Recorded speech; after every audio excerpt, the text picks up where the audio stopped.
दोस्तों, मिल्कीपुर में उपचुनाव की घोषणा हो चुकी है और मिल्कीपुर में आजाद समाज पार्टी का जो मंडल स्तरीय मीटिंग थी बूथ कमेटियों की, वो आज यहाँ पे हुआ। उसके बारे में सूरज चौधरी से पूछते हैं क्या क्या मतलब यहाँ पे हुआ, किस बारे में मीटिंग हुई।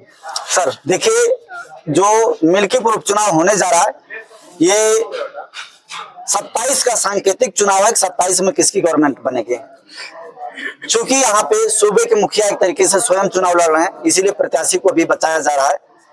दूसरी तरफ जो समाजवादी पार्टी से सांसद अवधेश प्रसाद जी लड़ रहे हैं। दोनों अपने आप में बड़े नेता हैं और हमको उनके सामने चुनाव लड़ना है। हम अभी जो है जमीन पे लगातार काम कर रहे हैं, अपनी जड़ों को मजबूत कर रहे हैं। चूंकि बहुजन समाज के लोग जो है मेरे साथ जुड़े हैं, लेकिन स्ट्रक्चर अभी हमें मजबूत करना है। इसी बात को लेकर के आज मंडलीय समीक्षा पार्टी की तरफ से भेजी गई थी कि हम अपने लोगों को बुलाएं और हम एक तरीके से उनसे रूबरू कराएं कि हमारी स्थिति क्या है। आज बड़ी संख्या में लोग आए और प्रदेश अध्यक्ष जी यहाँ से गदगद होके गए हैं, खुश होके गए हैं। मैं खुद भी नहीं चाह रहा था आज घोषणा हो, क्योंकि एक बड़ा धमाका मिल्कीपुर में बहुत बड़ा होने वाला है, तो उसी वजह से आज घोषणा नहीं कराई मैंने। तो कहने का मतलब है कि जो लड़ाई होने जा रही है मिल्कीपुर की, बसपा के चुनाव न लड़ने की वजह से जिसकी भी लड़ाई होगी वो सीधा आजाद समाज पार्टी के सूरज चौधरी से लड़ने जा रहा है। ये जो घोषणा नहीं हुई है, क्या इसको लेकर आप ये भी देख रहे हैं कि शासन प्रशासन द्वारा आपके ऊपर दबाव बनाया जा सकता है? देखिए, मैं ऑलरेडी लोगों के लिए लड़ता हूं और किसी बात से मैं डरता नहीं, निडर हूं।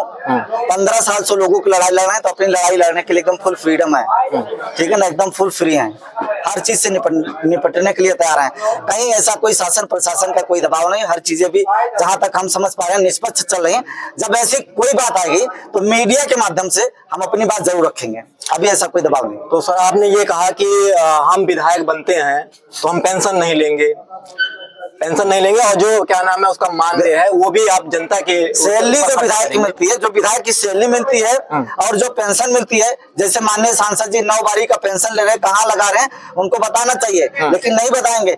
जनता मिल्कीपुर की ओर दे रही है और वो पेंशन बड़ी बड़ी फैक्ट्री ले जाके बाहर गुजरात, पंजाब, राजस्थान लगा रहे हैं। और यहाँ के मिल्कीपुर के जो युवा हैं, तमाम जरूरतमंद है, वो जा करके वहाँ सब्जी मंडी के पास और तमाम जगहों पे मजदूरी करें, लेबर का काम करें। और हमारे देश का जो एक कह सकते कि स्ट्रक्चर है वो कमजोर किया जाए। मिल्कीपुर के अच्छे नेता नहीं है, इसी वजह से यहाँ का विकास नहीं हो रहा। जहाँ के नेता जहाँ पर एक छाप पड़नी शुरू हो जाती है वहाँ का विकास होना शुरू हो जाता है। तो नेता और तो यहाँ का ले रहे हैं, लेकिन जा करके अपना कारोबार बाहर फैला रहे हैं। इस पर विचार करना पड़ेगा। जो लेबर मजदूरी का आप साथी काम करे हो ना, वो चाहे सांसद विधायक यहाँ के होते तो यहाँ भी रोजगार फैल सकता था। जानबूझ के नहीं चाह रहे क्योंकि हम जागरूक नहीं है, तो हमें इन बातों पे विचार करना पड़ेगा। सूरज चौधरी जो लड़ाई लड़ा उसकी लड़ाई नहीं है, उसका पेट भरा हुआ है। फिर मैं बोल रहा हूँ, 1000 बारी बोलूंगा, कुछ नहीं चाहिए मिल्कीपुर से। अगर ये लड़ाई है तो सिर्फ आपकी है। सर, ये बड़ा क्या नाम है सवाल बनता है, जो बहुजन समाज अगर आज नीचे हाशिया पे है, नीचे कह सकते हैं, तो वो एजुकेशन पे बात करते हैं सर। बिल्कुल, क्योंकि मिल्कीपुर में एजुकेशन जो भी है हायर लेवल, जैसे बीएड हो गया, बीटीसी हो गया, आईटीआई हो गया, वो बहुजन समाज के किसी भी के पास में, मालिक के पास में नहीं है। जिसमें उसमें शोषण होता है बहुजन समाज का, फीस के हिसाब से परीक्षा शुल्क किया जाता है, ये सब बढ़ा के लिया जाता है। देखिए, आप विधायक बनते हैं तो इस पे क्या कुछ कार्रवाई करेंगे जिससे ज्यादा शोषण ना हो? देखिए, पहली बात मैं बता दूं, कड़वा बोलना सच से कोई नेता होता ना हूं मैं, ऐसा कुछ नहीं हो पाएगा। मैं अकेले विधायक बन जाऊं, शिक्षा बदल दूं, ऐसा कुछ नहीं होने वाला। नहीं, मिल्कीपुर में कुछ कर सकते हैं अपने तरफ से। फिर एक कोचिंग जो सैलरी का पैसा वहां लगाना वो लगा सकता हूँ। पेंशन मिलेगी भविष्य में, तो जरूरतमंद बच्चे हैं उनको कर दूंगा। अगर मैं बात करूं व्यवस्था परिवर्तन की, तो व्यवस्था परिवर्तन के लिए द रियल लाइन चंद्रशेखर भैया आज समय ने उनको पैदा कर दिया है।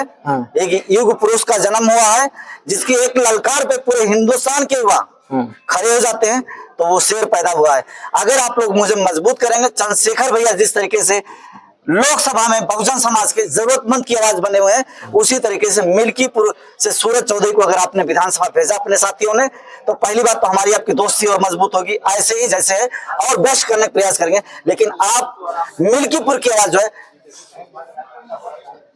यूपी के विधानसभा में मजबूती से उठाएंगे। बहुजन समाज के लोगों को इनके छात्र नौजवानों को क्या बोलना चाहेंगे कि पहले एजुकेशन के बारे में क्या बोलना चाहिए? एजुकेशन लेना जरूरी होता है, क्योंकि आप लोग देखिए, जैसे नेता देखिए, आपको बीजेपी को एक वोट देने से पहले मेरा करबद्ध निवेदन है, 1000 बारी सोचना। आपके वोट से गोरखनाथ जी, चाहे चंद्रभान जी या और तमाम नेता चुनाव जीत करके जाते हैं। बाबा साहब का अपमान होता है, आप वोट दीजिए उनको, लेकिन बोलिए कि जिसने बाबा साहब का अपमान किया है उसके बारे में थोड़ा सा कुछ चंद शब्द बोलें तब वोट मांगे। ये आपका राइट है, बोलना चाहिए। वोट आपका लेंगे और जब संविधान खत्म किया जाएगा, आने वाला समय संविधान खत्म करने के लिए हो सकता है शेर पीछे गया, 4 दिन बाद फिर बैक होकर के आए, तो इनके मुंह में ना एकदम सील लगी रहेगी, बोल नहीं पाएंगे। बोलेंगे तो इनको दुरुस्त किया जाएगा। इसीलिए अपने एक वोट को देने से पहले 1000 बार आपको सोचना है, हमको सोचना है।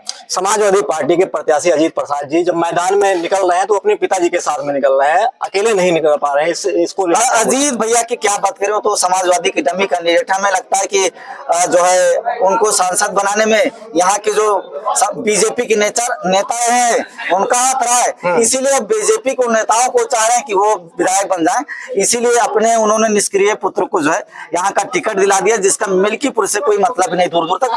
समाजवादी का बेस वोट यादव समाज भी उनसे नाराज हो गया है, जिन्होंने बाबूजी का जो सेम परिवार उनका सम्मान नहीं किया, तो उनके लिए तो मुझे कुछ कहना ठीक नहीं है, बेकार है वो। मतलब उनको टिकट दे करके तो माननीय सांसद जी ने जो है बीजेपी के कैंडिडेट को जिताने के लिए यहाँ पे बड़ा आरोप लगा रहे हैं समाजवादी पार्टी और भारतीय जनता पार्टी दोनों आपस में मिली जुली है। देखिए, मेरा कोई ऐसा आरोप नहीं है। जमीनें सर्वे करेंगे तो सब आपको नजर आएगा। आरोप मत मानिए, जमीन पे सर्वे कर लीजिए, सच्चाई नजर आएगी। तो अजीत प्रसाद इस समय